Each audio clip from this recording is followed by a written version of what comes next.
Hello, Hope Squad members. My name is Greg Jr., and I am the CEO of Hope Squad.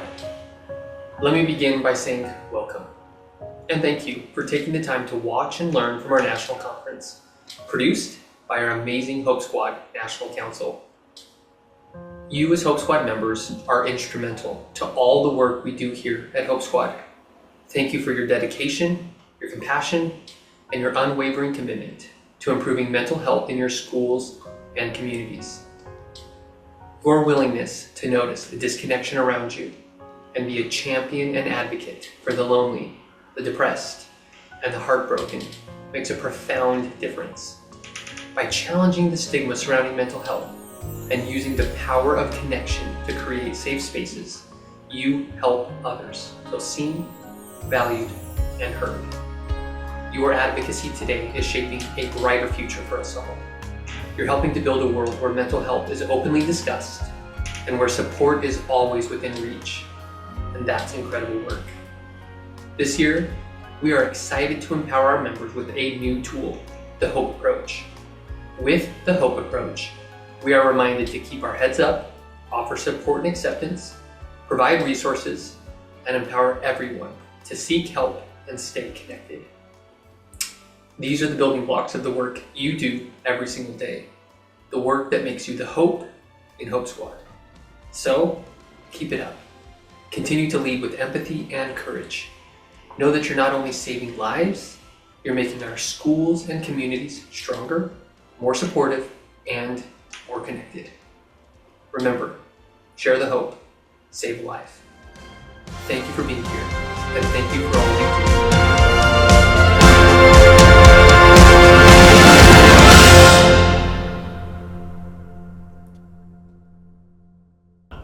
Hi everyone, my name is Sanjana Ramakrishnan and I am the Assistant Advisor of the Hope Squad National Council. I'm really excited to be joining you all today for the Hope Squad National Conference, and I know our National Council has worked really hard to put together some amazing informative presentations for you. I want to take a moment to thank you all for the life-saving work you are doing as a part of Hope Squad.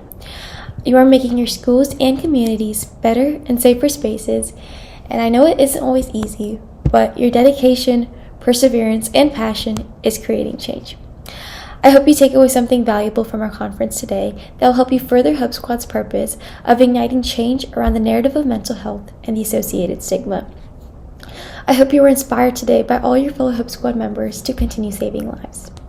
And I also hope that this conference serves as a reminder that the work you are doing is creating an impact and connects you with thousands of others who share the same goal as you. I'm really excited to share this conference with you guys, and even more excited to see what Hope Squad accomplishes in the future.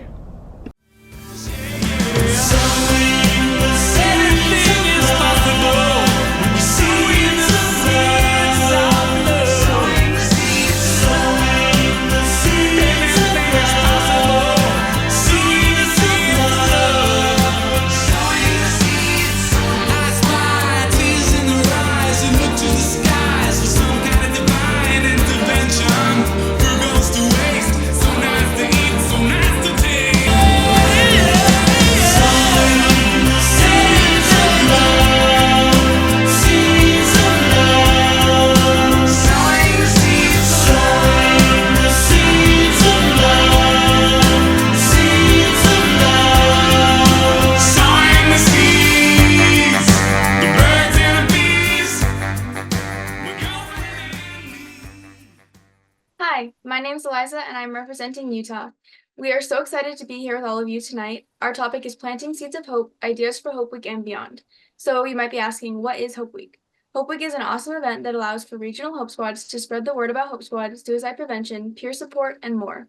Each year, local squads do their own Hope Week in their schools and communities to spread awareness and build connections. We're all here today to give you some ideas for Hope Week and provide you with activities, prompts, and other ways to involve everyone in your community with Hope Squads, not only during Hope Week, but also beyond. With that, I'll pass it on to Emmett.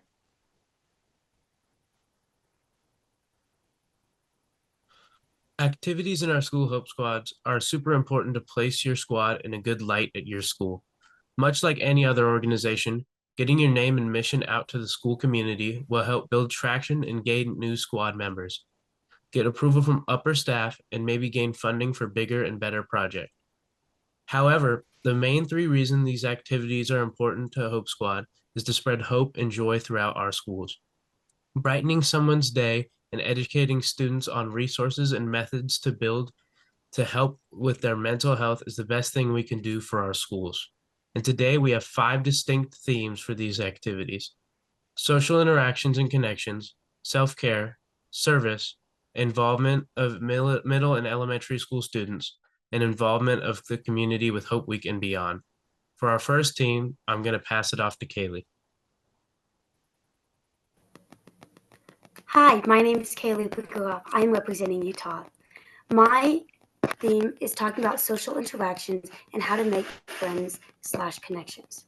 Social interactions are fundamental to our well-being, shaping our experience and perspectives. Making connections and forming friendships is a vital part of human life, enriching our existence with shared moments, support, and diverse viewpoints.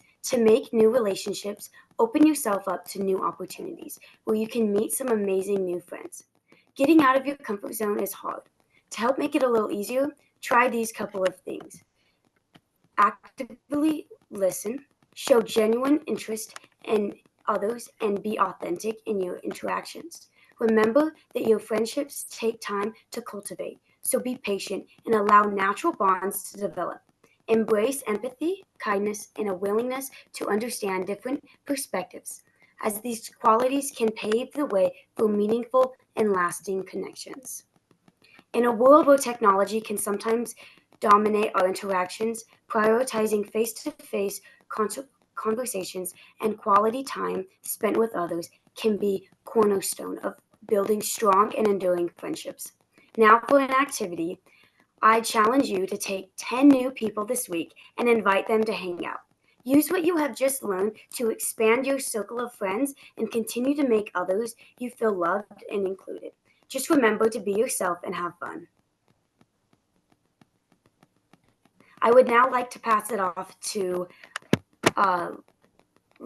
Eliza to talk to you about self-care. Our next theme is self-care. Before we begin, I have an activity that I'd like to do with you all. Please take out a piece of paper or grab your phone. Whatever you have near you will work. Then I want you to jot down 10 different things that you do in your free time that make you happy. You have about 30 seconds, so go ahead and get started.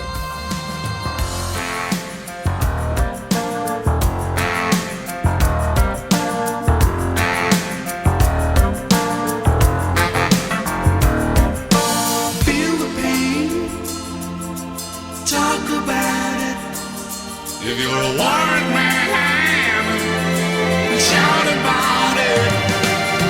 Open hearts, feel about it. Open minds, think about it. Everyone. Okay, hopefully you have some things written down. If so, that's awesome. Everything you just wrote down can be considered self-care, which is what I'm here to talk to you about today. The definition of self-care is the practice of taking action to preserve or improve one's health. This definition helps show how self-care is incredibly personal, and everyone will have a different version of self-care. For some, self-care might be taking a long bath after a long day, while for others it could be exercising or reading. It completely depends. No matter what self-care looks like to you, however, its importance is constant. Self-care leads to a wide array of positive effects such as improved physical health, better emotional resilience, and even increased productivity. This is why it is so important to teach self-care to both the children and adolescents in our communities. Here are some ideas of how you can implement self-care into your Hope Week. Have students jot down something they like to do in their free time and have them commit to doing it at least once a week for a 3-week period of time on Monday. On Tuesday, run a meditation session during lunchtime to show students how to meditate by themselves and relieve stress. On Wednesday, have students write down affirmations on the mirrors around the school for everyone to see. On Thursday, put together multiple games, both indoor and outdoor, for the students to participate in during lunch to avoid spending time on screens. And on Friday, have students meet in the art rooms at your school and allow them to create something to relieve stress. These are all very simple activities that help teach about self-care and show the importance of it to students. One last idea you can implement using the Hope Week theme of self-care is self-care bingo. Give students a card like the one shown in the picture and have them fill it out throughout the week.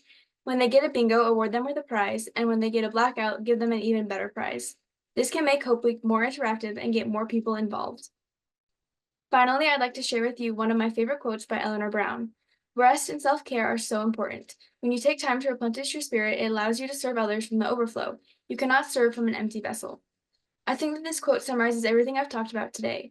Prioritizing self-care is incredibly important for you to protect your mental health and aids you in creating healthy boundaries that help you succeed in everything you do. I hope this was helpful and gave you all some ideas in case you decide to do a Hope Week centered on self-care. And with that, I'll go ahead and turn the time over to Emmett.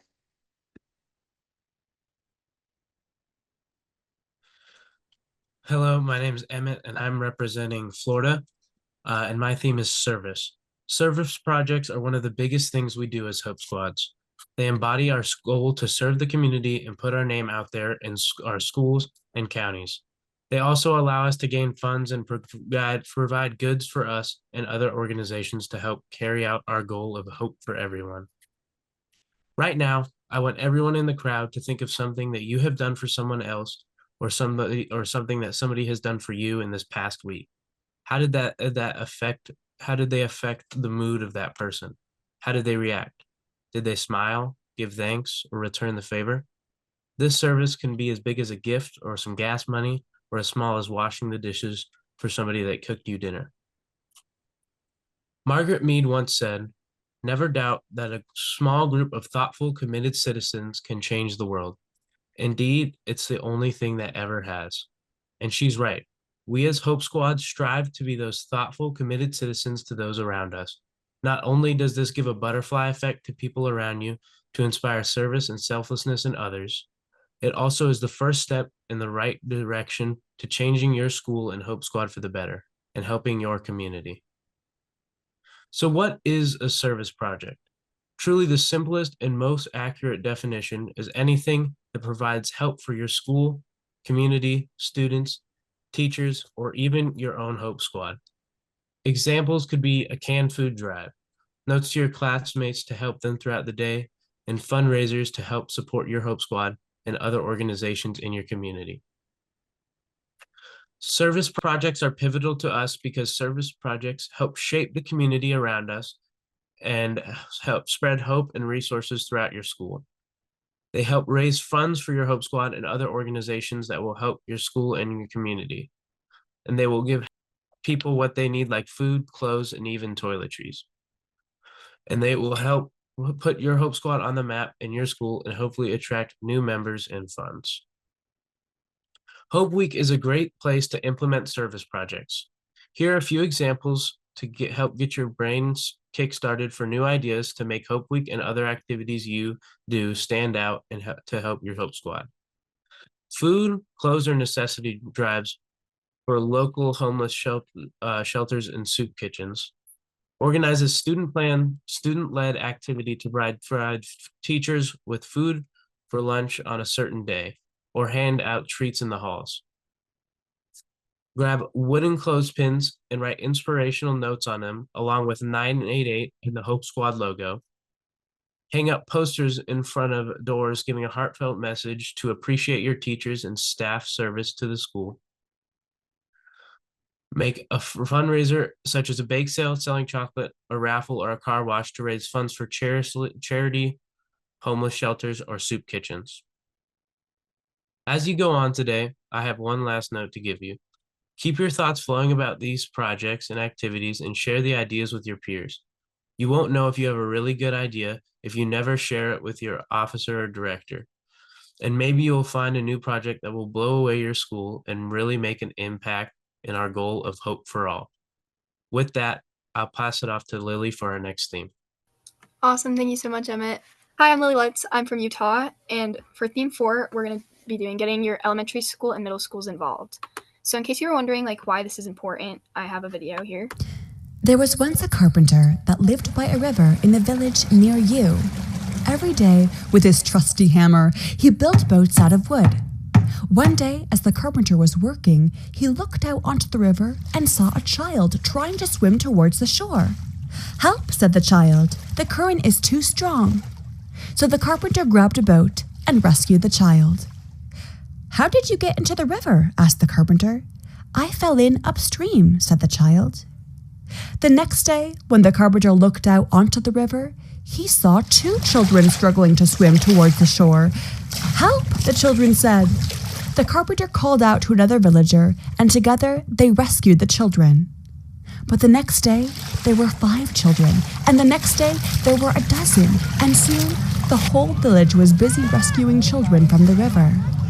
The villagers grew weary, and some of the boats started to leak and break from overuse. The carpenter worked tirelessly to repair them, but as the number of children in the river grew, soon there weren't even enough boats to get the job done.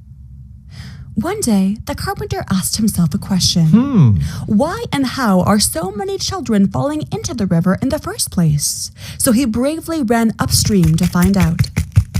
There, he saw a big, windy village with many houses, and some of the houses were in a state of disrepair.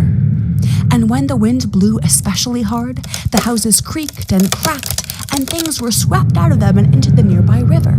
Sometimes what was swept up was children. The carpenter saw an old lady walking by. "Excuse me," he said to the old lady, "tell me, why are these houses so broken down? Why aren't these houses stronger?" "The people of this village want to fix these houses so that they can resist the wind," the old lady replied. "But we do not have the tools to do so, and the wind lately has been especially strong." "I can help," said the carpenter. And with the help of the old lady, he gathered the villagers, gave them his hammer, and taught them how to use it so that they could learn to make their houses strong when the wind blew especially hard and keep their children from falling into the river. Yay! Because you see, if we make the effort to go upstream and help build strong foundations there, we won't need to work so hard to rescue children downstream.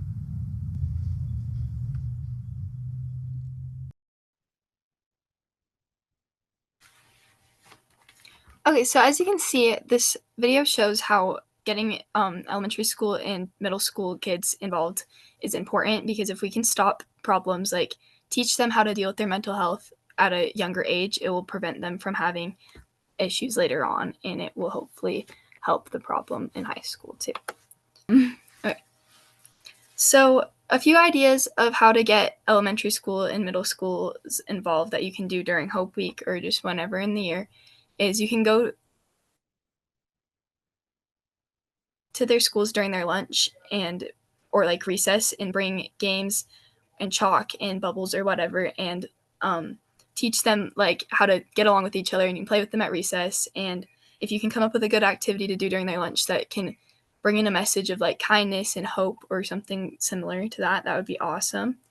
And then you could do an assembly at their schools to like encourage them to go to Hope Week activities, or just do a skit and show them the importance of like self-care, kindness, friendship, whatever you guys think is important to show to your school, to the schools, I guess. And then another one is host a community mental health fair night, which you can invite all the Hope squads in the area to come help and set up tables, and then you can have everyone come around and do different activities with all the different Hope squads, and they can each teach something different. And you can invite like family members, you can invite everyone at your school, you can invite all the schools coming in, and just everyone that lives in the area. You can make videos with your Hope squads talking about mental health, or like just some like anything you want to teach. Like for elementary school is probably more just aimed towards kindness and self-care and stuff, and just send it to them and have them be shown those during class. And for like the last idea, you could take chalk and decorations and go decorate the entrances to their school so that when they walk into school, they have some positive stuff to look at, and it will make their days better. These are just a few examples of stuff that my school's done. So like these ones with the chalk are just ideas of what you could draw like as entrance. And then there's a few pictures from assemblies that we've done, and just like drawing on the whiteboards, just decorate, like go interact. And then I included a quote from Winnie the Pooh: "When life throws you a rainy day, play in the puddles." Quotes from Disney movies are great to share with elementary schools and junior highs and middle schools, because they'll relate to those more. They'll think those are more fun. So yeah, I'm gonna pass this on to Kaylee. Thank you, Lily. So one thing that we're going to do, the ending activity for you, is When you share with your Hope Squad and when you are doing these activities, don't forget to put them on Instagram.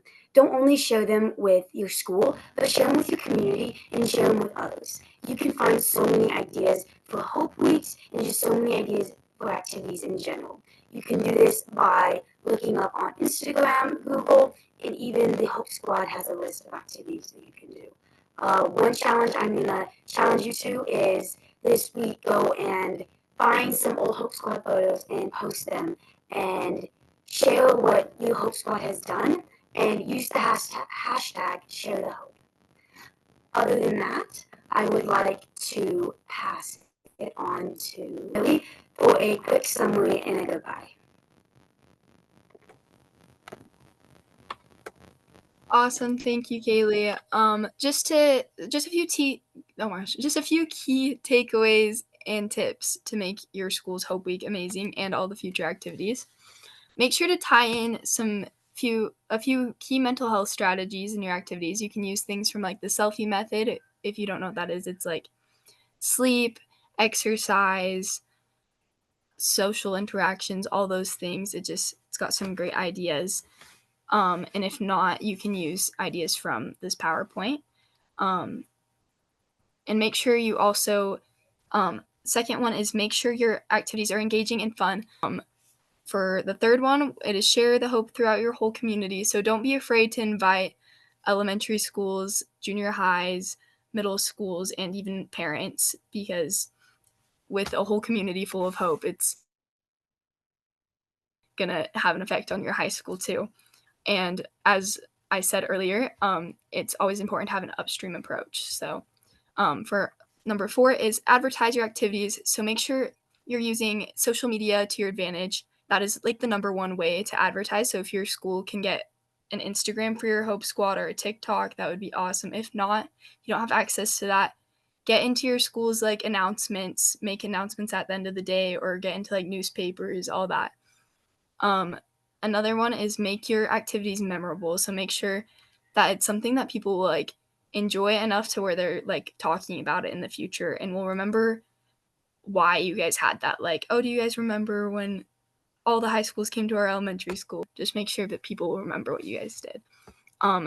Try and plan something fun once or more a month, because like the more you guys are consistent about showing is the better, because if you just Hope Week is an easy time to just constantly have activities, so make sure you carry those on throughout the year. Work with other clubs and groups to do big things. My school always works with student government because they have more funding than us, so they're always happy to help, and then we can make bigger activities that the whole school can enjoy. Have activities before school, during school, and after school. So make sure if you're doing multiple activities a month, don't make them all during the day or all after school. Do a variety so that more people are willing to go. Like pass out stuff before school or like do something big after school. Make sure to have a variety. And the last one is make sure to have fun and get excited, because Hope Week is so much fun and so is everything else you guys are about to do. Thank you guys so much for watching.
Hey guys, our group is Mind and Body Connection, the role of physical health and mental wellness. And I'm Layla Shaughnessy. I'm from Chicago, and I'm going to be talking about chemical happiness. So, a University of Vermont study found that just 20 minutes of exercise releases serotonins and endorphins for up to 12 hours. Serotonin and endorphins are the chemicals in our brain that trigger us to feel happiness. So, it's literally the chemical reaction that causes us to be happy.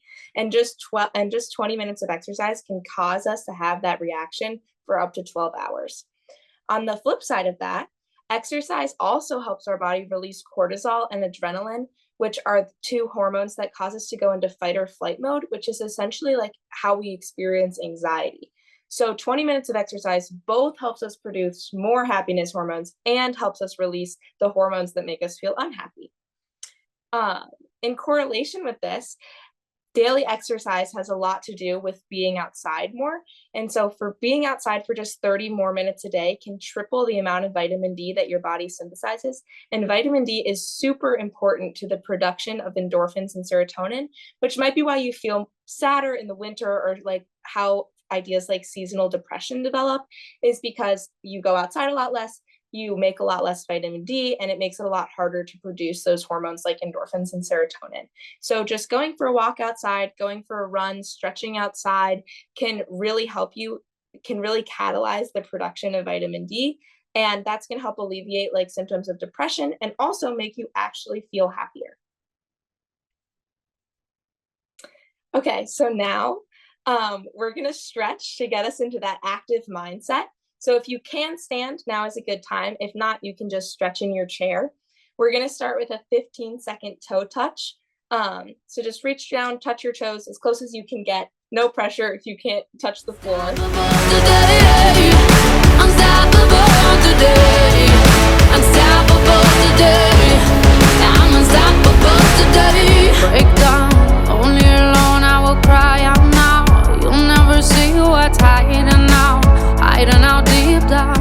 Okay, now we're going to move on to 15 seconds of rolling your neck out. This is a great one if you have to remain seated. You roll backwards, roll forwards, your neck might crack. I put my arm around, show you how strong I am. I put my arm around, I'll show you that I am. I'm unstoppable. Okay, now we're going to go into 10 seconds of stretching out our wrists. This is a stretch that a lot of people forget about, but it's very important. You can start by pulling your fingers back and stretching your arm out away from you. You can flip your wrist over and stretch your hand out the other way, and just do both sides. Unstoppable today. Unstoppable today. Unstoppable today. I'm unstoppable today. Unstoppable today. Then we're going to do 15 seconds of stretching our arms over our back. So for this, just raise your elbow above your head, give it a little pull. It shouldn't hurt, but just enough to stretch out your shoulders. And you can also do both sides for this one. I'm unstoppable. I'm a pusher with no brakes. I'm invincible. Yeah, I win every single game. I'm so powerful. I don't need. Then if you are able to stand, you can do 10 seconds of quad stretch, which is basically just grab your foot and pull it up behind you to your butt. Today, unstoppable today. Unstoppable today. I'm unstoppable today. Unstoppable today. Unstoppable today. Unstoppable. That's great. That's 1 minute of stretching. Now I'm going to pass it on to Brooke. Thanks, Lyle. So I know from experience, well, my name is Brooke and I am a runner. And I know from experience that participating in sports is definitely a way to promote positive mental health. But don't worry, it's not the only way. Going for a walk, stretching, running, lifting, and biking are just some of the many ways you can promote positive mental health without committing to a sport. One thing I love to do is to go on walks and listen to music. It's as simple as that. exercise doesn't have to be a high intensity and high impact thing. Just getting out and getting your heart pumping has the same chemical impact for your mental health as high intensity workouts. And I'm going to pass it to G. Thank you, Brooke. I'm G, and as you achieve goals as a team, it can create both a sense of accomplishment and belonging, which are both essential for mental health. I've seen this as I've ran with my cross country team. I feel so much better if my team does great than just myself individually, and or if our team does bad. For example, I had an opportunity to run on the varsity team, and even though I had a bad race for several reasons, we were able to do so good as a team and got third place at the meet. And I just felt so accomplished because I was part of it and was able to help my team do so good. Thank you, G. So, hey everyone, my name is Danielle Alvarado and I am from Texas. So, in these next slides, we'll explore the impact of sleep on mental health and provide strategies for both healthy sleep and habits and mental health awareness, because sleep plays such a crucial role in maintaining both our physical and mental well-being. So one of the biggest questions that I've asked myself and I've heard others ask is how they work hand in hand, because we really overlook sleep and our physical health. So one of the biggest things is emotional regulation, cognitive clarity, and mental health risks. So sleep helps manage emotions by reducing our anxiety and depression risk. And so with cognitive clarity, good sleep improves memory, problem-solving skills, and decision-making. And for mental health, the lack of sleep is strongly linked to anxiety, depression, and even suicidal thoughts in those severe cases that we work with. So just checking in and making sure that sleep is not like looked down upon. So a statistic from the Sleep Foundation is that 90% of those with depression also experience poor sleep. And then teens who sleep less than 8 hours are 3 times more likely to develop a mental health illness. And then here's just some strategies for better sleep and mental health. So just keep a consistent bedtime routine. I know I have an Apple Watch, so I usually like whenever I go to bed, I have it on, and whenever I wake up in the morning, like it keeps it in track like sleep schedule. So it creates you're able to create a sleep-friendly environment as you limit those screens, or you can use white noise to help you sleep, because I know noise also is helpful to everyone. And then you're also able to practice relaxation techniques. And then whenever you're conversing with other people, you can always ask how your sleep has been for those, and you can share stories about the importance of sleep for mental health and for mental wellness.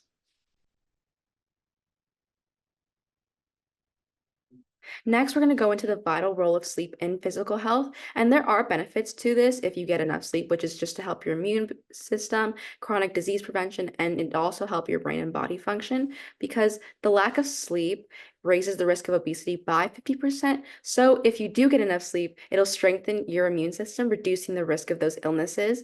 And then those who sleep 7 to 8 hours have a 40% lower risk of heart disease and type 2 diabetes.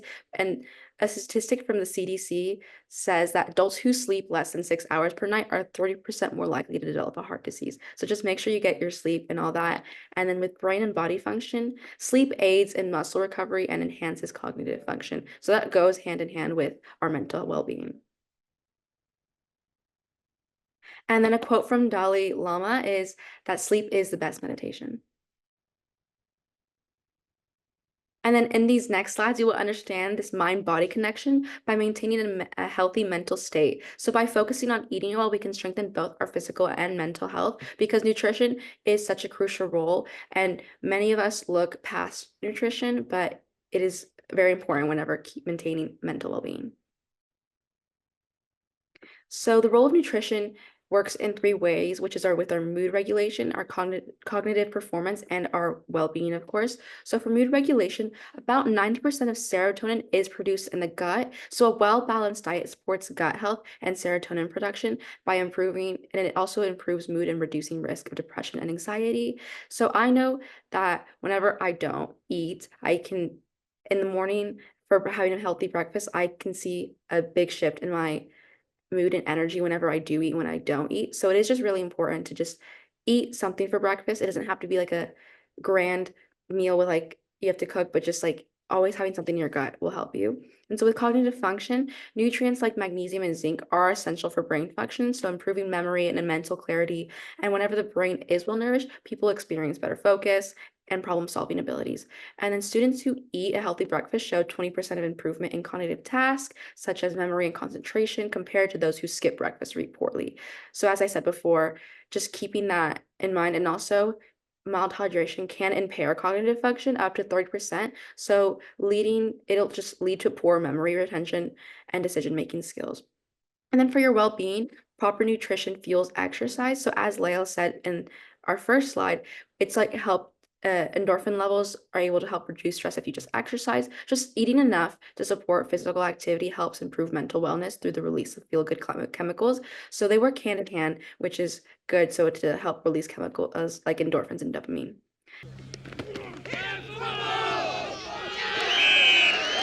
Hey guys, I'm Cole Hatzman. I'm from Dallas, Texas, and I'm currently a senior. So now that we've talked a little bit about how our mental health can go hand in hand with also our physical health, I'd like to give a little personal testimony on how I've seen this in action. So first off, we're on the football field. It is about 6:30 in the morning, so we're all a little bit groggy. But during practice, I noticed that one of my teammates, who's usually a very talkative, outgoing, and honestly loud person, he was kind of closed off, being a little bit quiet and not saying much during practice. And so I went up to him and I asked him what was going on, if there's anything I could do to help, or if maybe it was just an off day. And he explained to me that he recently had his grandmother pass due to illness. And I wanted to talk to him a little bit more about that, try to help him through that on the football field. But our coach blew the whistle and we had to go to our next drill. And so unfortunately, I didn't have time to talk to him at that moment. But I did offer him the ability to meet during lunch with me. And so we sat down during lunch, and then this is later in the day, but during our lunch period, we were able to talk a little bit, and he expressed to me that he had all this kind of stress and hard feelings about all that was going on in his life and how everything was kind of changing very rapidly, but he didn't know exactly how to channel it, and he wished there was a place for him where he could release kind of all this built up stress and anxiety. And so we're both football players, so I offered him a time where we could find a time where we could go both work out together, and he accepted, which I was very excited to hear. And so we figured out a time in our schedules later that evening that we could both work out. And at the workout, both he and I were just doing routine sets, and he was able to open up to me a little bit more now that his mind was kind of taken off all the stress from school and practice and stuff, and we were just relaxing, working out. And after this workout, I was able to get him in touch with the proper people that could help him out. And then I kept checking on him over the next couple of weeks. And eventually, one day he stopped me in the hall and he said, "Hey, I just want to thank you so much. All your guidance and being able to provide me with a relief for all that stress really helped me out in my time of need. And honestly, if it wasn't for that, I don't know what I would have done. So I just wanted to say thank you." And thank yous are nice, but the point of that is, like, it's incredibly important that although it doesn't seem like it sometimes, our mental health directly relates to our physical health as well. And so sometimes the physical can be a negative attribute on our mental health, but also in a time of stress and anxiety, it's important that we can do activities that can release that stress. Alrighty, guys. Thank you for taking your time with us today. We hope that you guys learned a lot about your physical and mental health and how they relate to each other. And we'll see you guys soon.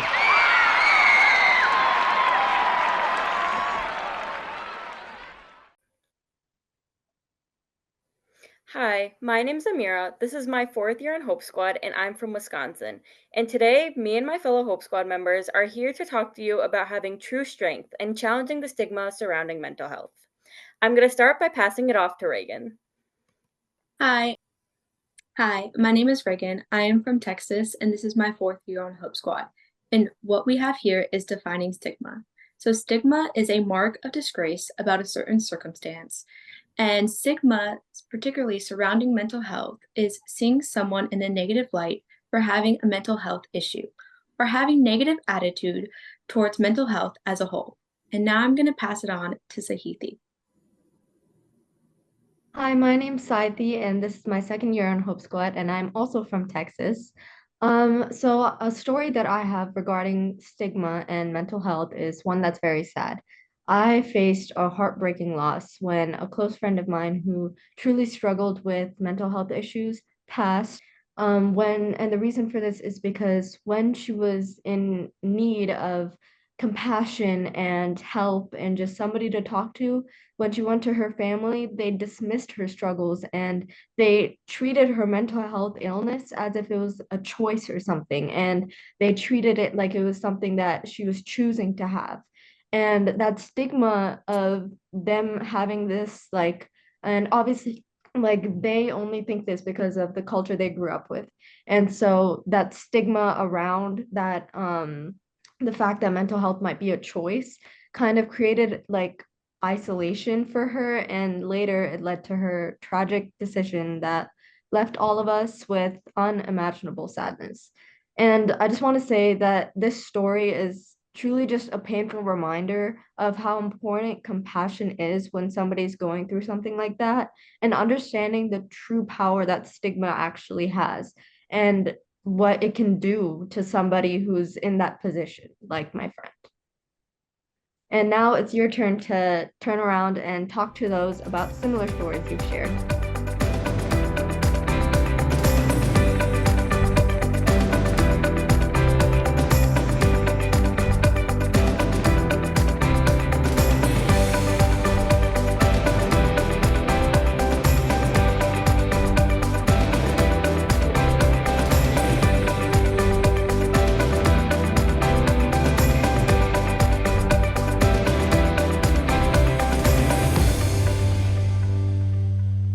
Now I'm going to pass it over back to Amira.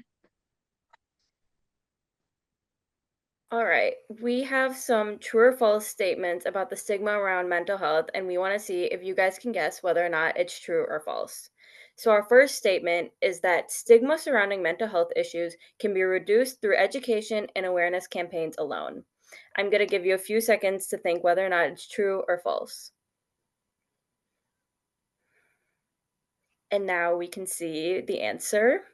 It is false. While education and awareness are important, addressing stigma also requires systematic changes, empathy, and supportive environments. Now I'm going to pass it back over to Sahithi. Our next question is the perception of mental health conditions a sign of personal failure?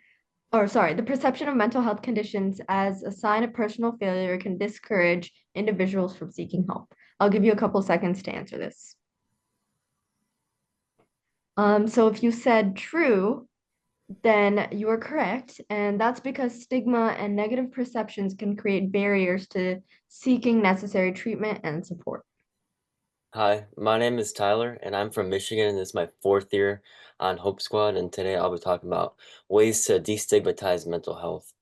So I think, first of all, it's as simple as just talking about it. Educate yourself and the people around you. Be mindful of your word choice. Get involved and advocate. Participate in community events, and take mental health days. We would like to thank you, and we hope that you guys took away some key takeaways, and we hope that you guys enjoy the rest of your guys' year.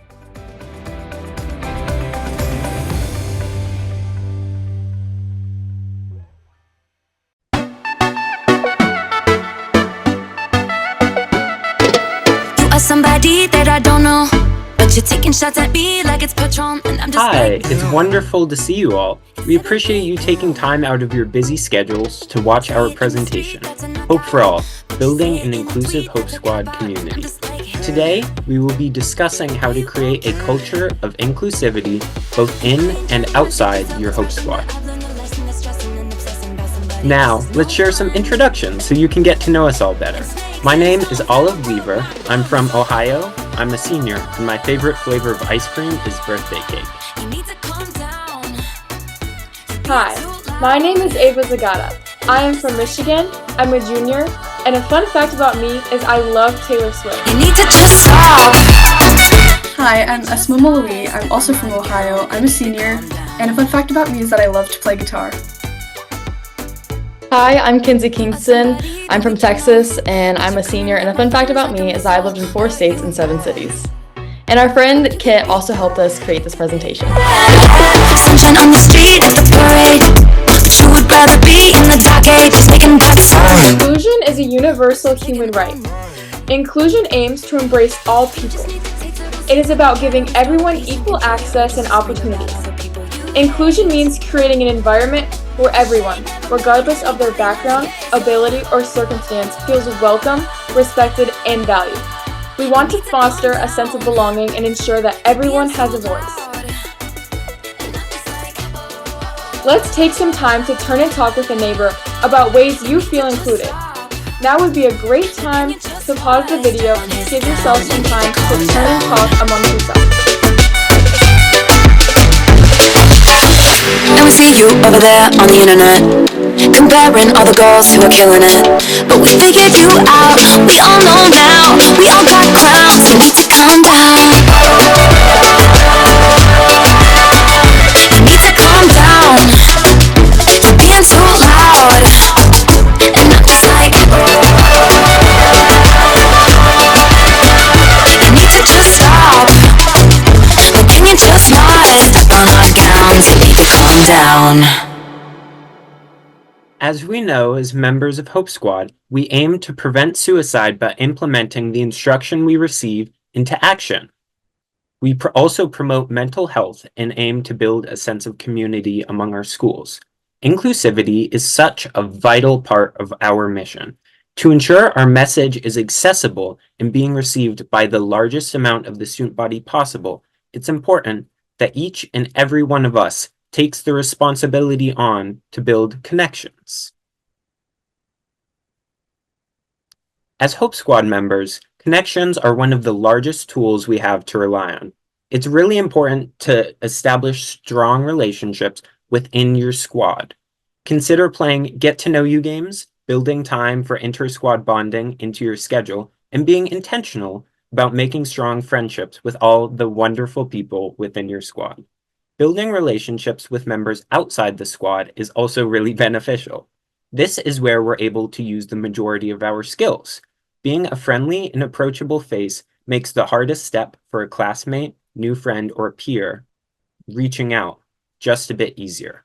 These strong relationships with members within your squad are also essential supports.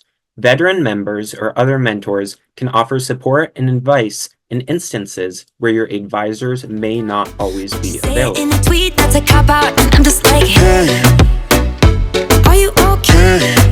One way that my school's Hope Squad has found a way to connect with non-Hope Squad members is through Hope Squad collaborating with other school clubs. For example, last November, we put on a Friendsgiving party with our school's Hope Squad, Student Council, and PALS, which is our school's special education and general education inclusion friendship club, where we held a potluck, did a craft, had a movie playing, and enjoyed fellowship with one another. The connections that we cultivated here were powerful throughout the rest of our year and made for such a loving environment at our school. Our Friendsgiving had such an amazing outcome that we have it on the calendar to do it this year, and hopefully will be an annual tradition at our school. On top of this, many of the sports teams at my school join Hope Squad in wearing yellow on Wednesdays with their school's own sports own personalized yellow shirt. Please talk to your campus's advisors or sponsors of clubs at your school and how you could get this done. Esma, what's a way that you incorporate others at your school? So, adding on to what Kenzie was saying, it's so important to collaborate with other clubs or organizations at your school.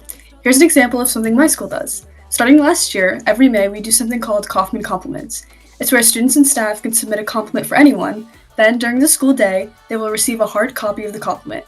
This is a great example of inclusivity because not only was our Hope Squad involved in this, but a bunch of other clubs too. Yes, we are all different groups, but at the end of the day, we all shared the same goal with this idea, to spread positivity. See if you can brainstorm ideas that can involve a bunch of different groups and people with the same goal in mind. You need to calm down. You're being too loud.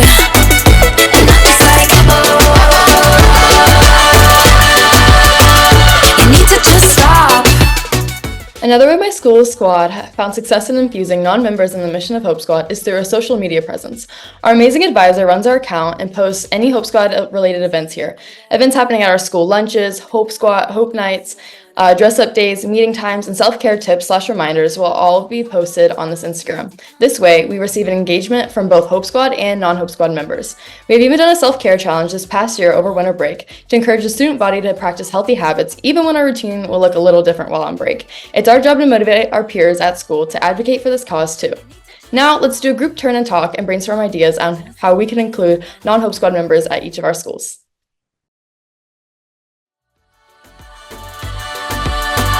You need to calm down. You're being too loud. And I'm just like, you need to just stop. Like, can you just not step on his gown? You need to calm down.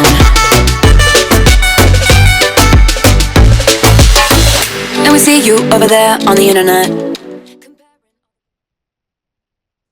Some examples you could include are wearing yellow on Wednesdays, dress-up days for Suicide Prevention Week / Hope Week, passing out lifesavers with a card that has mental health resources, lunch activities, posters around school, advertising all Hope Squad events, and even Hope Nights at sport games.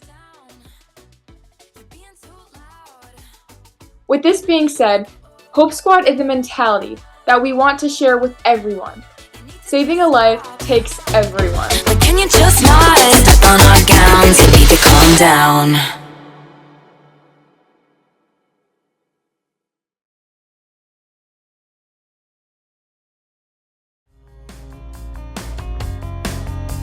You're feeling sad, you're feeling lonely, and no one seems to care. Your mother's gone and your father hit you. This pain you cannot bear. But we all bleed the same way as you do.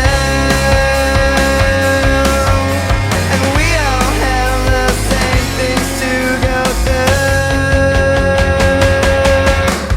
Hold on if you feel like letting go. Hi, my name's Madison. I'm from Ohio. I'm a senior. I'm one of the co-presidents for National Council, and this is my 4th year on Hope Squad. Hi, my name's Abby. I'm a junior from Nevada, and this is my 6th year on Hope Squad. Hi, my name's Nicole. I'm a senior from Texas, and this is my 7th year on the Hope Squad. Hi, my name's Josie. I'm a senior from Ohio, and this is my 4th year on Hope Squad. Today we're going to talk about how to remain calm in crisis. So some of the things we're going to be covering today are, first of all, what is a crisis? How to identify a crisis? And then what's the difference between anxiety attacks and panic attacks? How to help someone who is having an anxiety or panic attack. We'll also do an activity that relates to that, and then we'll talk about our conclusion and key takeaways. Let's have Abby get us started. Thank you, Madison. For background, first I'll define crisis. Crisis is defined as an unexpected event that poses a threat to individuals or communities and requires immediate action to manage potential negative impacts. As Hope Squad members, hopefully you've been trained to deal with crisis situations and you know who to turn to and what resources are available to you. If not, don't worry, we'll cover everything you need to know in this presentation. All right, next we can narrow down our definition of crisis more specifically to a mental health crisis. A mental health crisis is defined as severe emotional distress that may lead to self-harm or harm of others, which is why it becomes imperative to act and get immediate help. In a mental health crisis, someone may feel overwhelming panic, anxiety, or depression. They may feel so overwhelmed that they can't turn to normal coping mechanisms, and this leads to panic or anxiety attacks. Now, Josie will explain how to differentiate between panic and anxiety attacks. Like Abby was saying, mental health crises encapsulates two common crises a lot of people face, which are panic attacks and anxiety attacks. However, these are frequently used interchangeably. While they share symptoms like increased heart rate and chest pain, there is a clear difference between the two. Anxiety attacks are due to built-up stress and follow periods of prolonged worry. Anxiety attacks are a gradual buildup of stress. Symptoms can be more mild and last a lot longer, while panic attacks tend to be very sudden with very intense symptoms. These attacks don't typically last long, but are more severe than anxiety attacks. Panic attacks and anxiety attacks can lead to more severe episodes of crises, so it's important to get help while they are in this stage. Okay, building off of Josie's slide, this clip from Inside Out 2 will demonstrate what an anxiety attack looks like. Let's watch it now.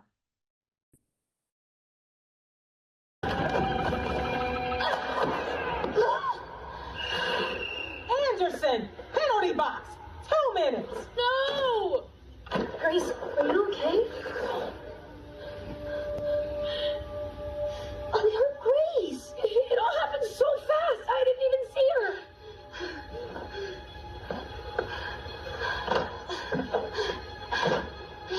I'm not good enough. Oh no, what did I do? No. I can fix it. Not good enough. Come on, Riley, get it together. Come on, Riley, get it together. I'm not good enough.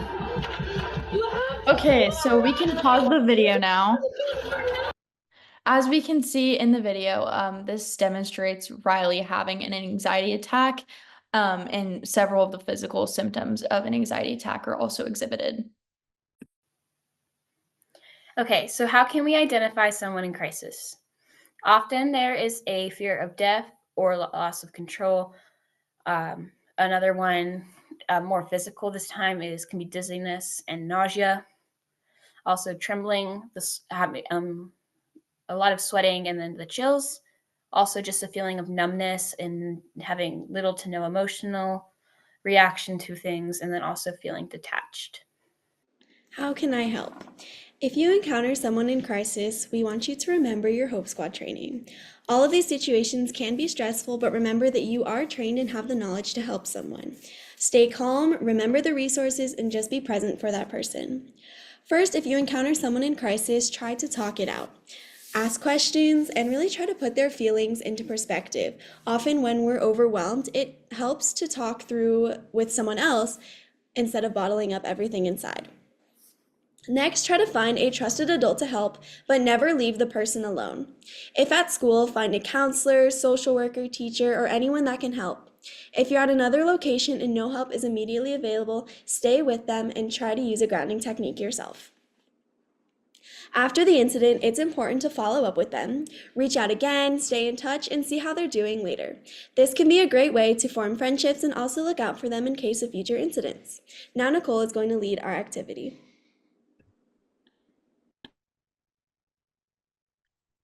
Okay, building off of Abby's slide, another way that you can help is by using the 5-4-3-2-1 grounding technique. Today, we're going to learn this technique in order to help ourselves and others cope in times of crisis and high anxiety. So to stop or ease anxiety or a panic attack, or just to ease anxiety in general, you can do the following. Acknowledge 5 things that you can see. So for me, that's my desk, computer, the chair that I'm sitting in, the window, and my headphones. Acknowledge 4 things that you can touch around you. So for me, that's my pencil, my shirt, my hair, and then my notebook.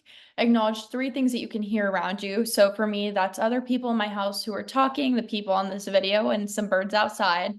Acknowledge 2 things that you can smell. So for me, that's going to be pumpkin candles and food.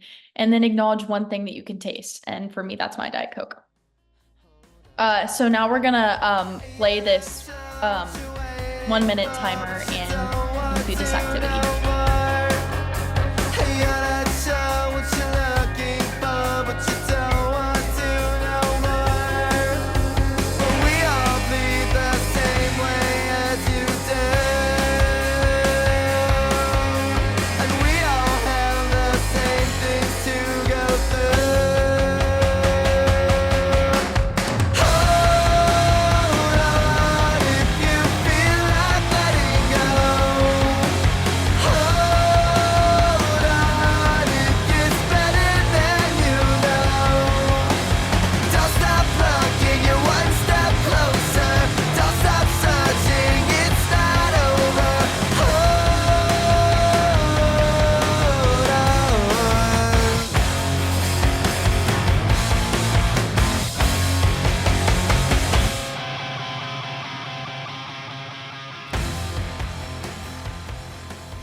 Frequent attacks and crisis can escalate to the point of an emergency.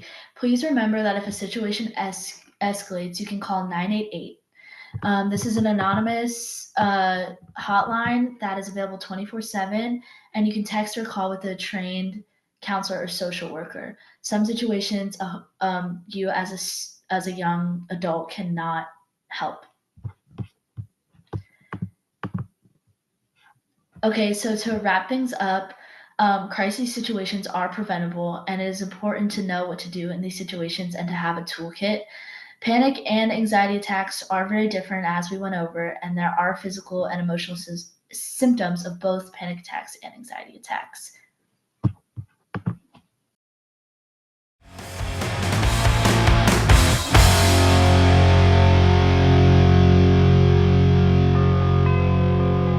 Thank you so much for spending time with us today to talk about this very important topic.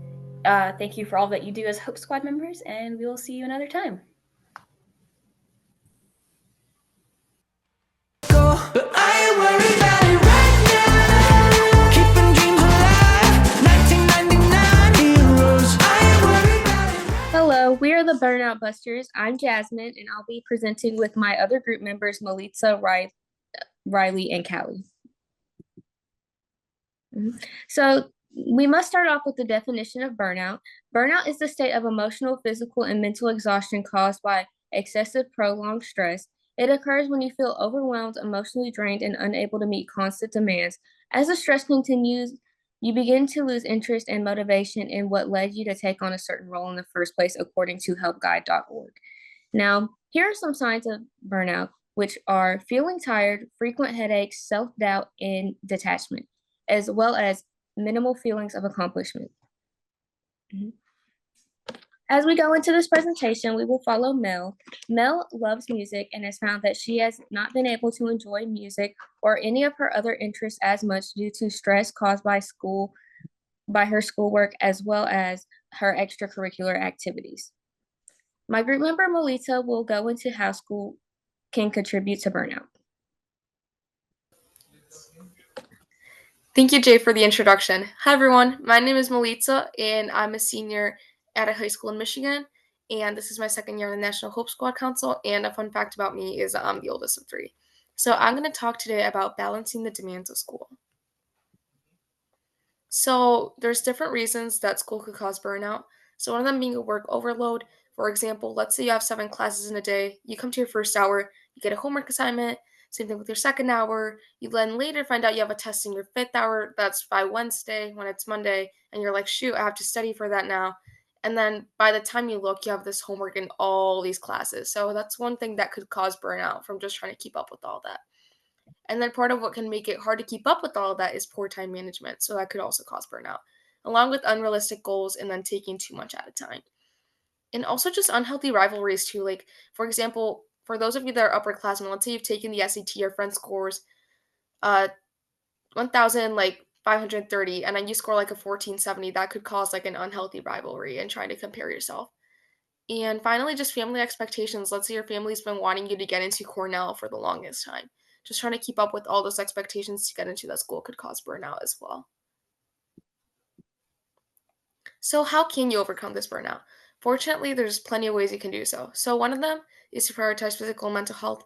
So that means keeping up with your exercise, making sure that you take the time to journal or do some sort of thing that helps you with your mental health, and just communicating those feelings. Sometimes teachers especially don't realize that they're giving you as much as they are. So sometimes just communicating that so you could take things off your plate. And even if it doesn't, it's just good to have people know that you're going through that as well. Also, being organized can help you overcome burnout, because going back to time management, part of what can cause time management to be a hard thing to deal with is not being organized. So that's important as well. Also, taking the time to do what you enjoy, especially during the school year. I know a lot of us get caught up in doing certain things, and by the time we look, we don't have time to watch your favorite TV shows, color in our favorite coloring books, etc. So just taking the time to do what you enjoy can kind of ground you and remind you why you did things in the first place. And lastly, setting realistic goals and not taking on too much at a time. So for those of you that might be like, all right, how do I make myself more organized? Here's a how to break your assignments down video. I'm Marco, and I want to show you the way I organize my assignments and tasks. I have this big science project due, and just thinking about it makes me so stressed. It makes me want to do anything but work on it, so I put it off. Then I rush to get it done the day before, and I feel stressed. When I have a big assignment like this and I'm not sure where to start, it's helpful to break it down into smaller steps. Let me show you how it works. I start by thinking about all of the steps I will take to complete the project. Each step can be a task or a subtask. First, I need to do research on the topic and brainstorm ideas for the project. I'll also need to figure out what materials I need. I need to schedule a time to make the project. I also have to make a presentation. It's also helpful to think about how long each step will take. Sometimes, if a step still feels too big, I break it down into even smaller steps. After all, I can do anything for 10 minutes. To make my presentation, I need to list out the main sections, decide what each slide will be about, and work on 2 slides a day. Then I schedule when I am going to do each of these tasks in my calendar. This helps me plan ahead and make sure I finish each step more easily. Then I get started with my tasks. Once I'm done, I double check my work and practice before the final due date. I feel prepared now. I've got this.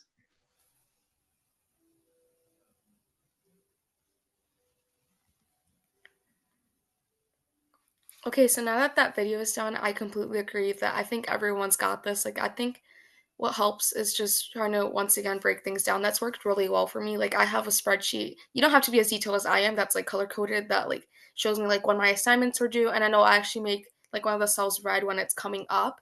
So just things like that have really helped me overcome burnout because that's something I started doing right now in my senior year. And I didn't do it last year in my junior year. And I feel like part of what had me so stressed was just like all the chaos and like lack of organization or what could have been more organized. So I feel like just organizing is one great way to go about it. That's what's worked for me. But again, I did mention other strategies earlier. So just finding what works for you is very important. Those are the strategies that have worked for me. However, you don't have to use the same ones that I did. I think that everybody has different strategies. So therefore, I think it's important to reflect. So let's take a moment to pause and share with our Hope Squads. So how do you keep your schoolwork organized? And then what has and has not worked well for you when it comes to overcoming burnout?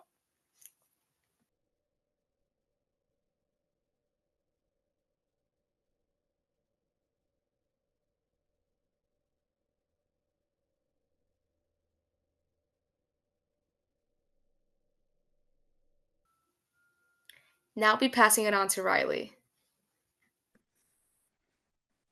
Thank you, Melitza. Now that we have talked about what can cause burnout, it is also important to know that you can always bounce back. Some common misconceptions people may feel about burnout is that burnout is permanent. Being burnout makes you less than, and you are alone in feeling this way. However, in reality, burnout is an extremely common and temporary stage in your life that will only make you stronger in the end. You are not alone. I love this quote by Cheryl Swoops because it shows that no matter what, you can always come back from burnout. She says, no matter how far life pushes you down, no matter how much you hurt, you can always bounce back. I know sometimes it may feel impossible, but there's always room to come back after feeling burnt out. There are various ways to bounce back from burnout. A helpful strategy would be taking care of yourself physically by sleeping and resting, but also mentally by reminding yourself that this burnout is escapable and in no way defines you, not as a student, not as an athlete, and definitely not as a person. Before I pass it to Callie, keep in mind how you will tackle burnout in the future. I know for sure that getting a good night's rest always helps me bounce back. Also, keep in mind how you could possibly help a friend who's experiencing burnout too. Now on to you, Callie. Thanks, Riley. I'm Callie. I'm from Florida, and I'm a junior at Choctawhatchee High School.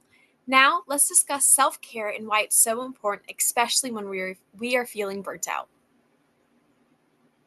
So, what is self-care? The true definition is the practice of taking an active role in protecting one's own well-being and happiness, in particular during periods of stress. And there are 5 different areas. There's physical, emotional, social, spiritual, and intellectual forms of self-care. So now that we know what self-care is, let's talk about why it's so important. Self-care is important because it promotes self-love, increases productivity, improves our mental and physical health. I think that this quote from Beyonce shows that self-care has the ability to bring out the best version of ourselves. She says, "We have to care about our bodies and what we put in them. The world will see you the way that you see you and treat you the way you treat yourself." Now, let's go over the 5 different areas of self-care. These areas show just how inclusive self-care can be, depending on your personal interests and needs.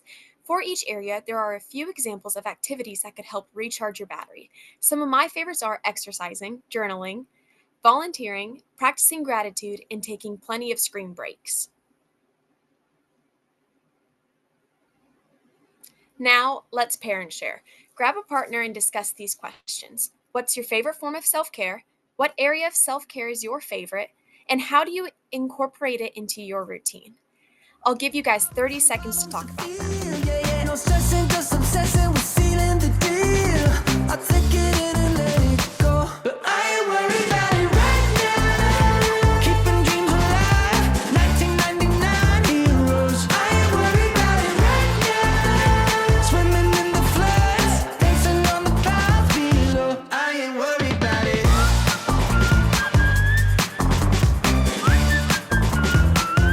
I ain't worried about it. All right, I hope you've all answered these questions and were able to reflect on how you utilize self-care.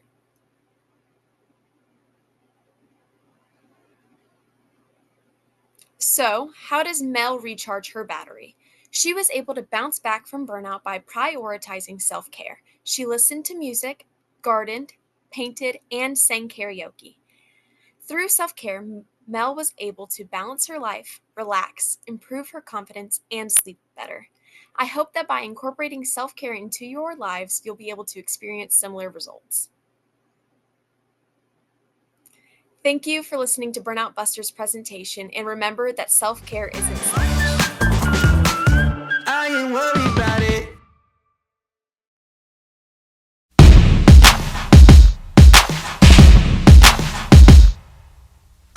You can be amazing, you can turn a phrase into a weapon or a drug. You can be the outcast or be the backlash of somebody's lack of love. Or you can start speaking up. Nothing's gonna hurt you the way that words do.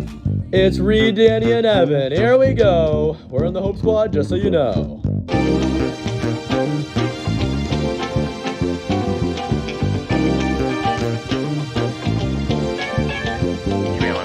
We're coming to you from the Coronado Hope Squad. We're just getting started, so hold the applaud. We're here to talk to you about what we do. Don't worry, this may be new to you. Our group deals with suicide prevention and a few other things if you want me to mention. Mental health, depression, and anxiety. We focus on these things to help society. We train each week to recognize what we'd like to call warning signs. These are how we know if someone's having tough thoughts. Our job is to connect with them and talk. We want to help you to succeed by connecting you with professionals to get the help you need, such as the 988 hotline, a voice counselor, teacher therapist, or a social worker. There's plenty of different ways people use to cope. We want you to know that there's always hope. Sharing hope is what this rap's about. To us, it means willingness to help and reach out. Compliments, love, gestures that are kind. All of these things help give good vibes. Remember, we gotta work together and know that things always get better.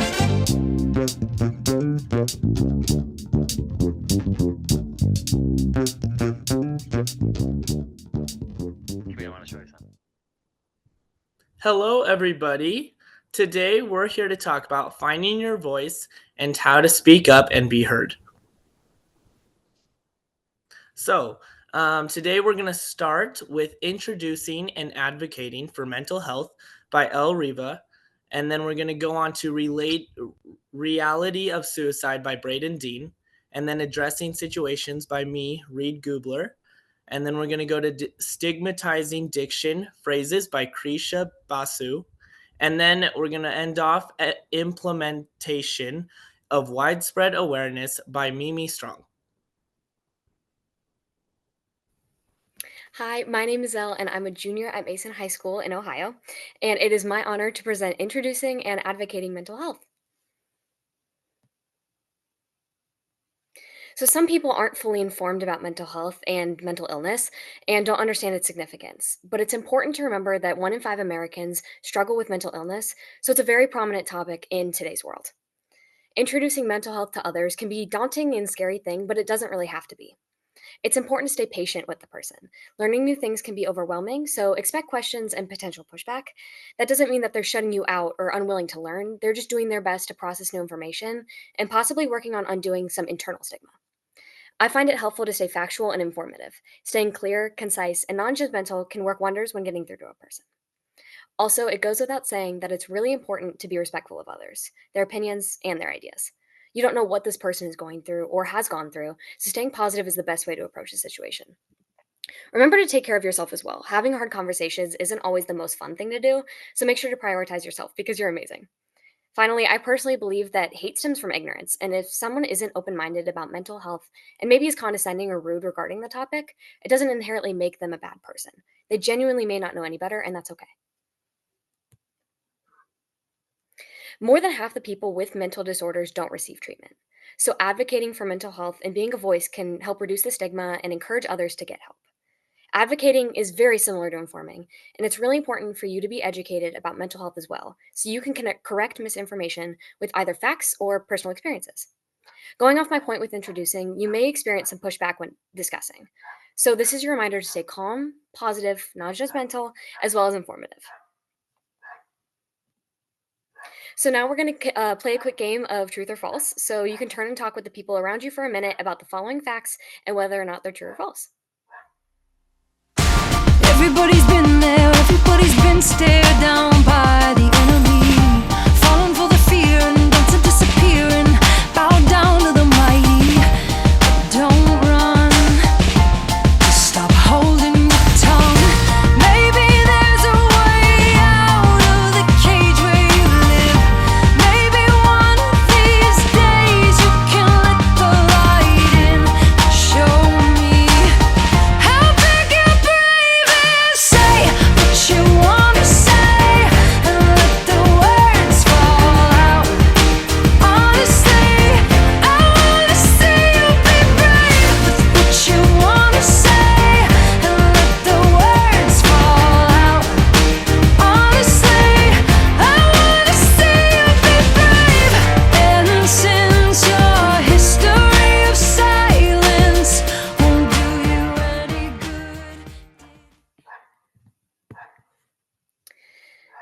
All right, so going over these quick facts really quick.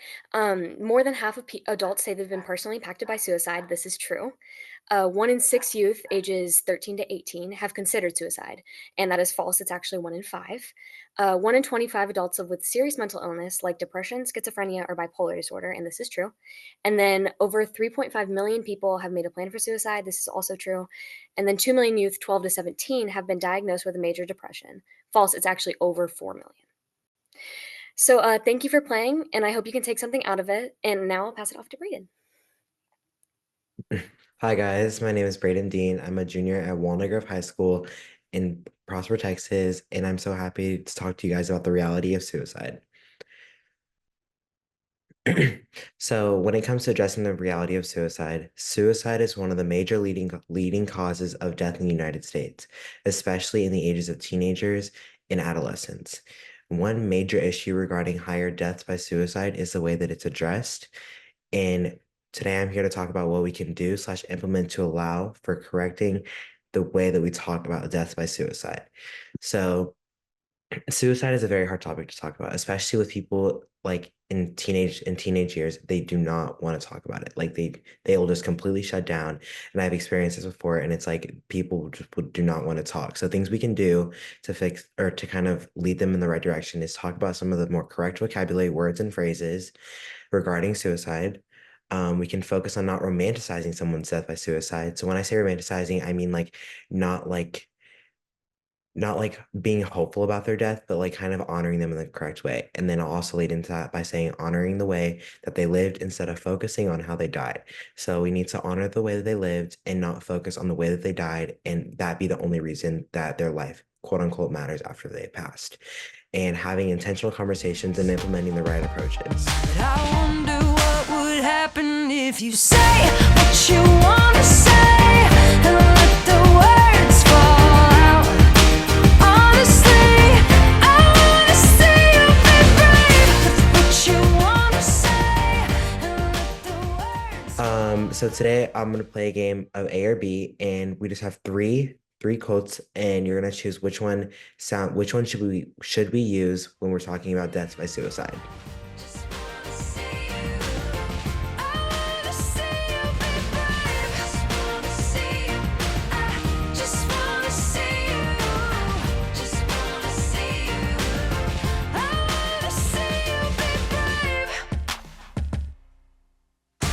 Everybody's been there, everybody's been stared down by the enemy, falling for the fear and dancing, disappearing, bow down to the mighty. Don't run, stop holding. Okay, to talk about these answers, for the first one, the answer was B. For the second one, our answer was B as well. And then for the third one, our answer was A. All right. Thank you, Braden. So I'm Reed. I'm a junior at Coronado High School, and I live in Nevada. And so I'm here to talk about addressing situations.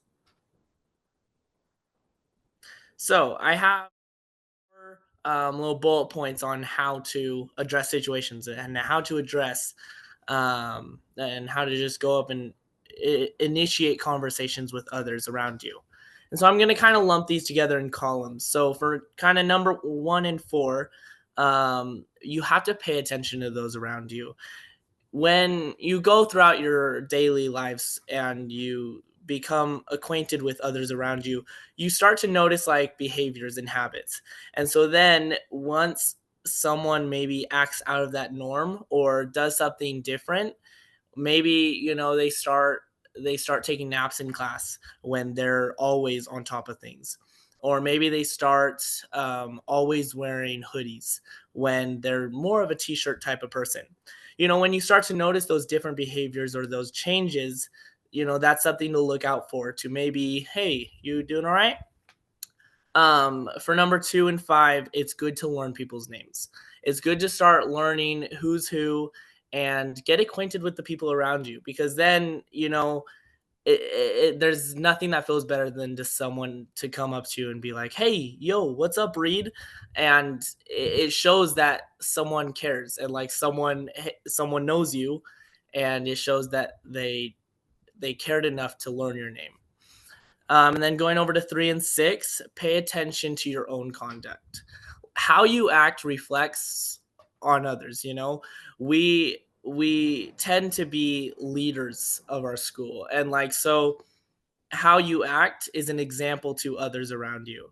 And so smile, talk in class, be happy, and that'll show you as a person that is very open and someone that is very able to talk to.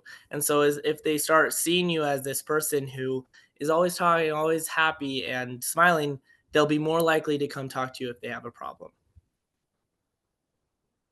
And so then once it gets to the approach, let's say you notice that something's off, let's say you notice that someone's maybe acting up and you need to approach them. This can be pretty scary. Like, I'm going to be honest, like, it's taken me a while to really kind of get in the groove of like just talking to people.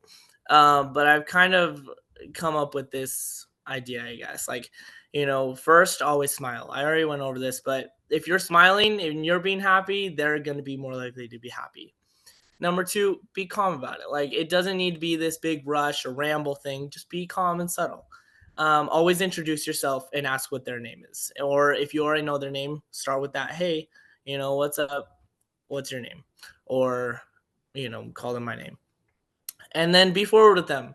you don't need to like necessarily lead them on to some different thing or topic. Like be straight with them. Like if you're noticing something's up, be like, hey, I noticed that something's kind of up. Are you doing all right? Is everything okay? Don't, make sure that they know what you're talking about, but also be genuine. Be very confident and empathetic, and just really kind. Okay, so if you can all kind of remember back to when you were in kindergarten or back to when you were a little kid, how easy was it to make a friend? How easy was it to go up and talk to someone? Super easy, right? It was very genuine, just like, hey, do you want to come play catch? Hey, do you want to play with us? Do you want to be my friend? It was that simple. And so we have to kind of think back like that. Check this video out.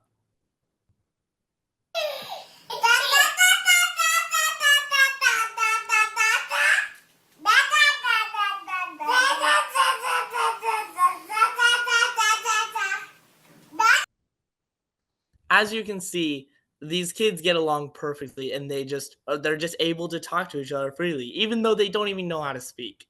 It really just shows how easy it is for kids to get along and just start talking. That's how we kind of need to sometimes act as Hope Squad members.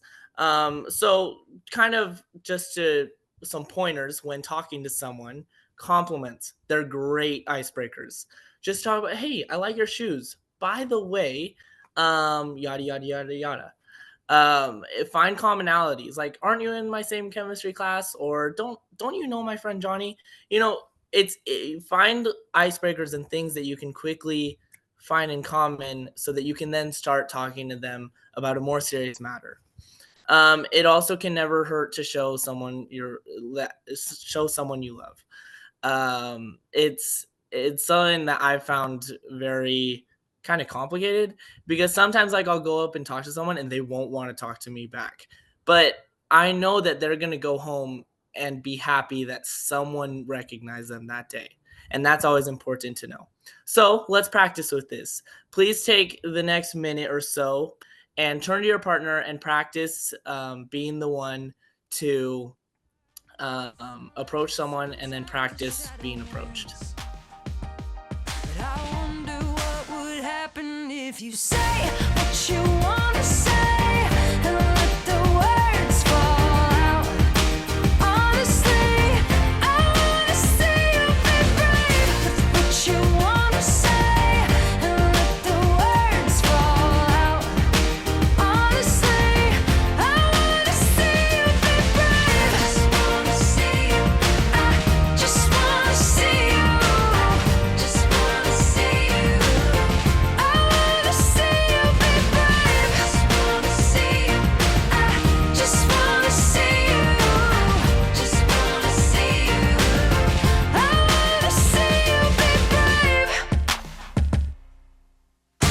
Everybody's been there, everybody's been stared down by the enemy, falling for the fear and then to disappear and bow down to the mighty.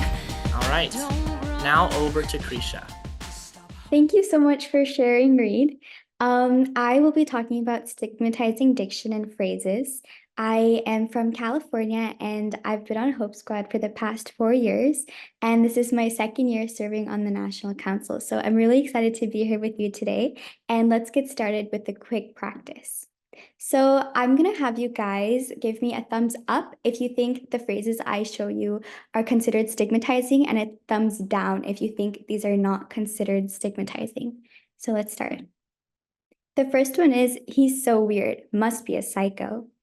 Is that a thumbs up or a thumbs down? So this one is a thumbs up. Is considered stigmatizing because of the use of the word psycho. Let's try another one to figure it out. The second one is, how is she so thin? She must be anorexic. Do you think this is a thumbs up or a thumbs down? So this is also a thumbs up because of the assumption that an individual is anorexic just because they have a certain physical attribute. So our last one is, ugh, I swear I'm gonna kill myself if I don't pass this test. thumbs up or thumbs down. Do you think this is stigmatizing or do you think this is not? So this is stigmatizing, and some of these phrases we tend to hear on a daily basis at school. We use them ourselves sometimes, and what is really scary is that we're used to it. These phrases don't startle us anymore. When someone comes up and says, "Oh my God, I'm gonna fail my math test. If I fail, I'm literally gonna kill myself." These are examples of stigmatizing language and misuse of phrases and terminology that we don't really catch because they're used so much around us. So the big question is, what can we do about it? So I like to share a small anecdote. I remember my second year on Hope Squad. This was my sophomore year in high school. One of my friends actually posted on social media saying that she has a calc test and she wrote KMS. And for those of you who are unaware, KMS is basically a short form for kill myself. And the problem with this was that this could be a cry for help, and many people might overlook it just because this stigmatizing language is used so much that people don't realize that it's a problem. So I actually reached out to her, and I was able to have her talk to a professional and a trusted adult.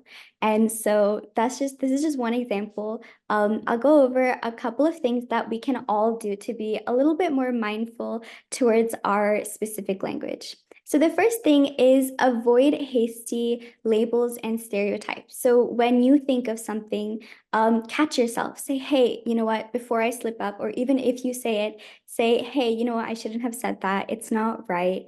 To those people who are suffering with mental health illnesses, it's something that I should respect more, and the people around me should understand that it's not okay to say that.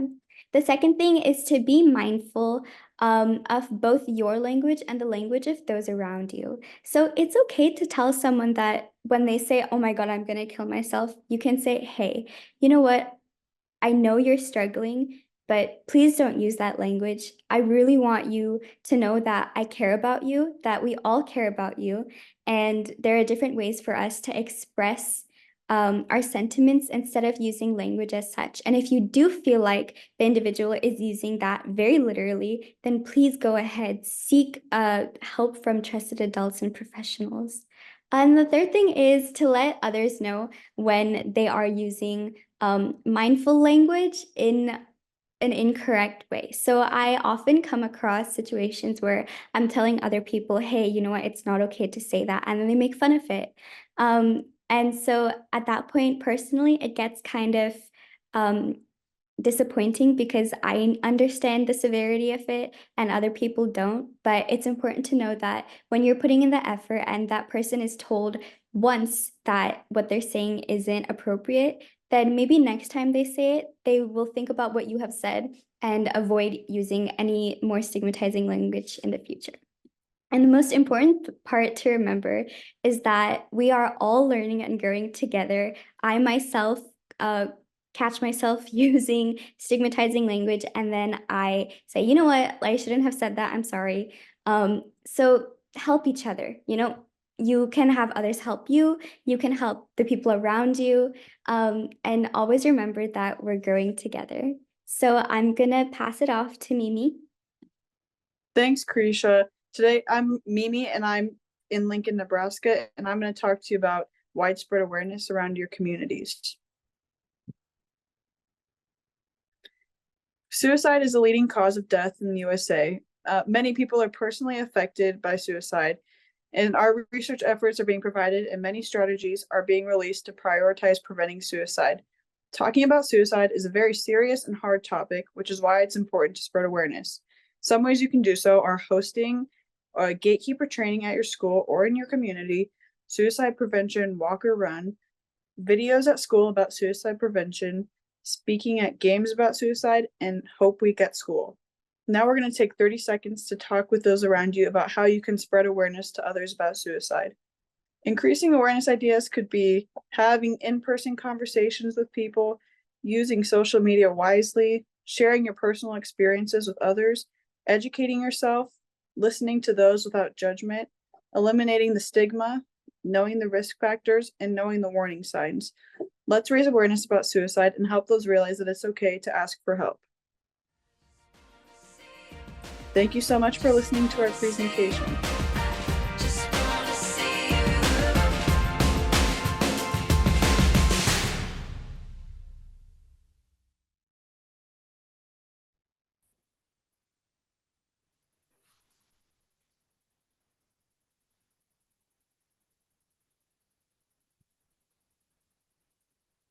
We are the Hope Squad National Council, and this is Behind the Screen, Tackling Social Media Red Flags by James Greenwall, Rina Nazir, Vasu Patel, McLaren Steiner, and Chloe Spears.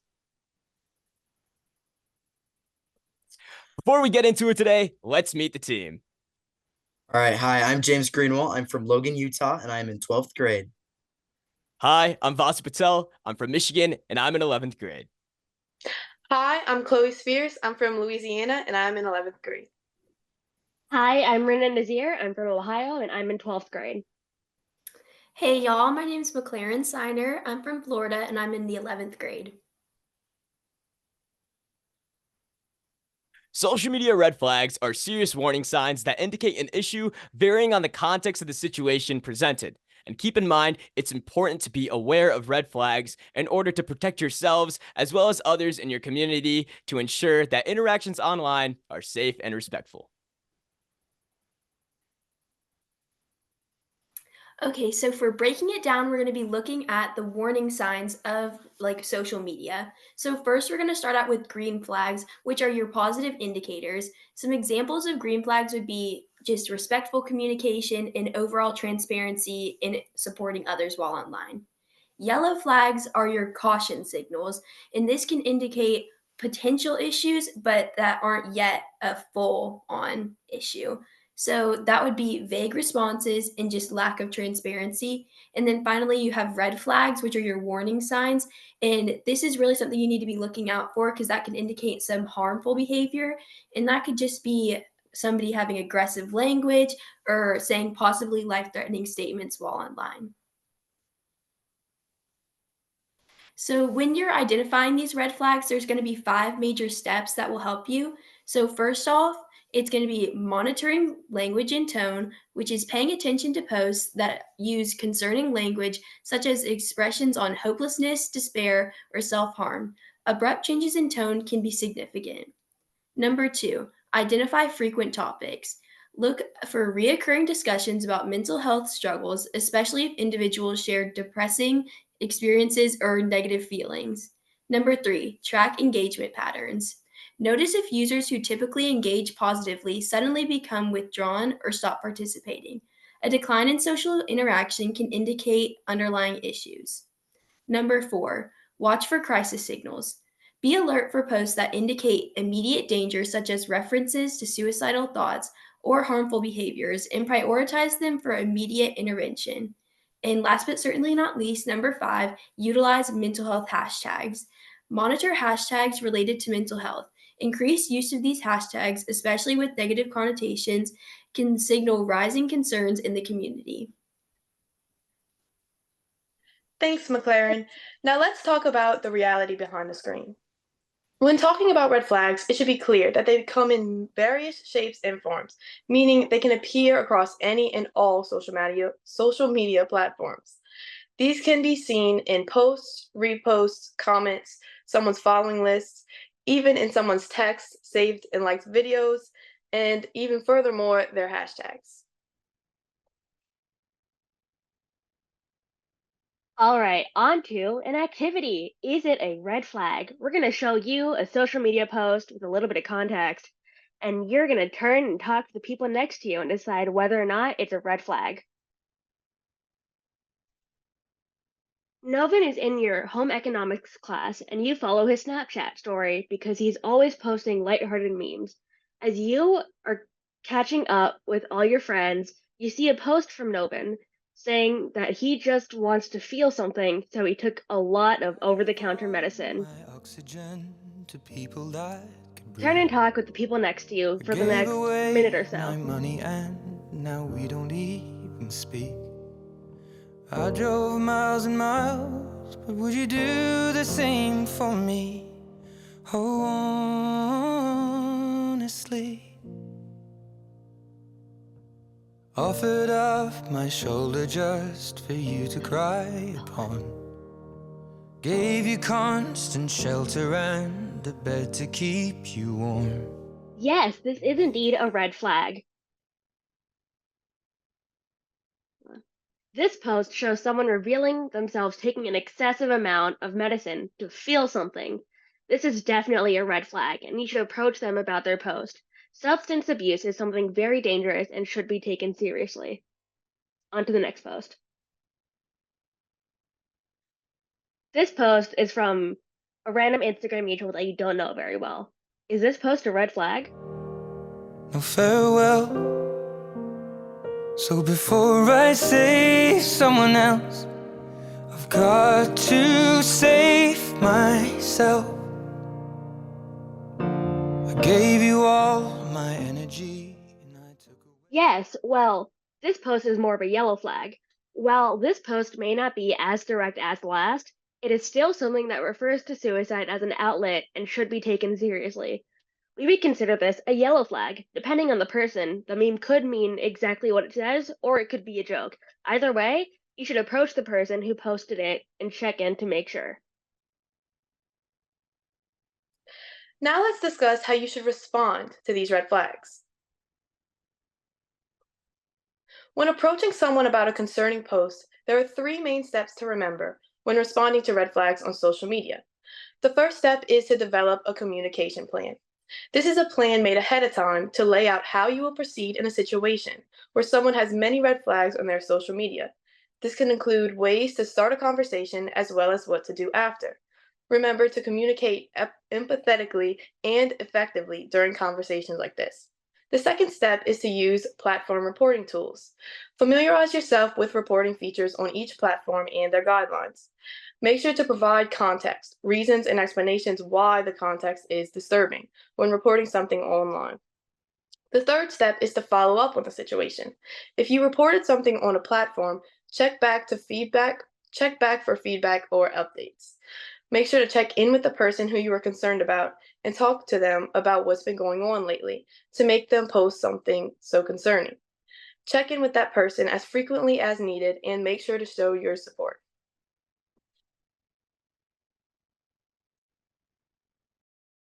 Thanks, Chloe. Now here's an example on how to approach someone online. And keep in mind the other 2 posts from this activity when we dive into the situation. Rena has been posting similar things that revolve around the topics of substance abuse and suicide, and you start to worry.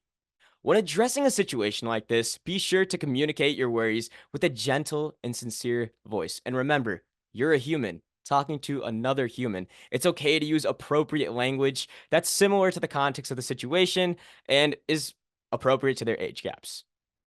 Hey man, you doing all right? I've noticed that you've been acting quieter and posting different things. If you're not feeling well, do you want to talk about it? You can tell me anything. Hi, sorry for worrying you. A lot of bad things have been happening one after another recently, and I'm so tired. Remember to empathize with the person you are approaching and try your best to talk with them with as much as understanding and kindness as possible. For example, don't apologize. You've done nothing wrong. I'm your friend. Of course, I worry. I'm so sorry you had to deal with that. It must be incredibly difficult. Would you like to call and talk about what's going on? I can't call, sorry. Is it fine if we just text? Another thing to keep in mind, it's important to be adaptive to any situation because any help is great help. Of course you can. All right, thank you so much, guys. We're going to go over 4 major takeaways from this lesson. First, keep an eye out. Be aware of what people are posting. Make sure to look for specific words or phrases that are classified as warning signs, just like the ones we saw in the activities. Second, create a communication plan. Always try to have a communication plan in place. Respond carefully and empathetically to guarantee that you have that person's best interest at heart and they leave the conversation feeling better. Third, teach others. Red flags on social media is something everyone should be aware of. As a Hope Squad member, use your platform to educate others how to recognize red flags as well as how to refrain from posting them online. Lastly, Our experience. Approaching someone effectively about red flags on social media will never make the situation worse. There are many times it can go as far as saving a life.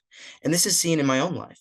For instance, just recently this year, I was able to catch a post that really scared me.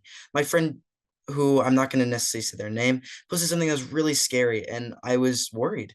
So what I did is, from that post, I was able to use the signs, and I was able to contact the police, as well as use the suicide hotline 988 to make sure that they were being okay. From being able to recognize suicide warning signs, as well as social media red flags, I was able to save a life. That shows just how important this is. Thank you so much for listening. Make sure to be safe online and be aware of what you and other people are posting. Now that you know how to tackle social media red flags, be sure to spread the word and teach a friend. You could save a life. Thanks again. Got to love myself. Hi, Hope Squad members. My name is Vanessa, and I'm a senior in Georgia in my second year serving on the Hope Squad National Council. We all know as Hope Squad members, we are here to support other people. But did you know that Hope Squad offers resources to support you too? By going to www.hopesquad.com and selecting Sign In, you can access the member portal. Use password 4squads to sign in. On the member portal, you can find a link to our Connect calls and ideas your Hope Squad can browse to use to improve your programming. On the second Tuesday of each month, the National Council hosts Connect calls. On these calls, members of the National Council are on Zoom to support you and your squad. All squad members are encouraged to join these calls and learn from the other members across the nation. Calls occur at 6 p.m. Eastern, 5 p.m. Central, 4 p.m. Mountain Time, and 3 p.m. Pacific Time and last for 30 minutes to an hour. Join for the entire time or pop in and out. Whether you come with a specific question or just want to hear what other squads are up to, the National Council is excited to help squads share ideas and information to be successful. New this year, the National Council is going to be sending out a quarterly member newsletter for students. This will be sent to your advisors and who will be asked to forward it to your squad. In it, you will find ideas for your squad to implement, self-care strategies, and more. The National Council is excited to take over the and hopes that you will find it helpful as Hope Squad members. Another important resource we want to remind everyone of: when you do not have immediate access to a trusted adult or professionals, help is the 988 crisis line.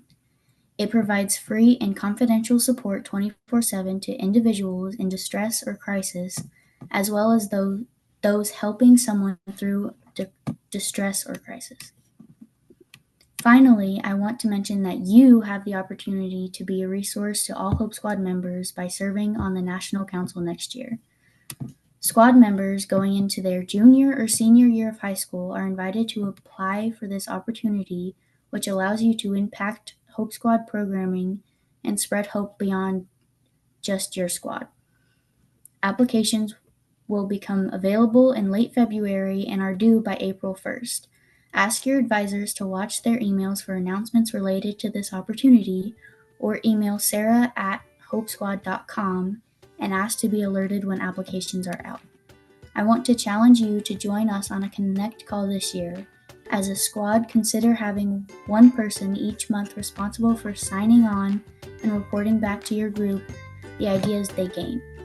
The more people who join, the more connections and ideas can be spread. On behalf of the National Council, I want to thank you so much for your work as a Hope Squad member. You help spread hope and build the community in your school. Keep up the great work.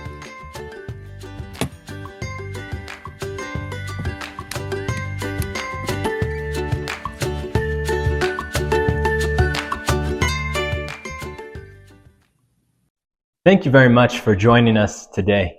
I hope that you have been as encouraged and inspired as I have.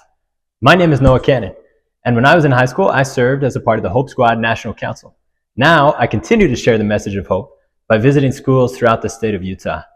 If you've been wondering, as you listen today, how you can get even more involved in being a difference maker in your school, your community, and beyond, then I have good news for you.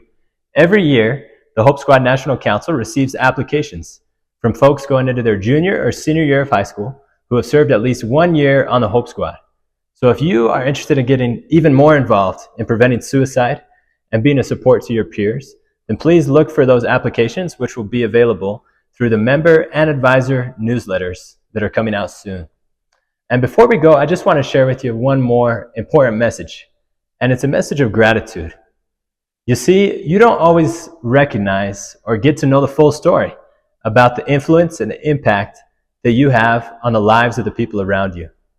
You don't always get to hear from your peers about how you changed their day or brought a smile to their face. So from me, directly, I just want to give you a big, warm thank you for being a part of the Hope Squad, for being a friend who your friends can trust. As long as we have each other, we have hope.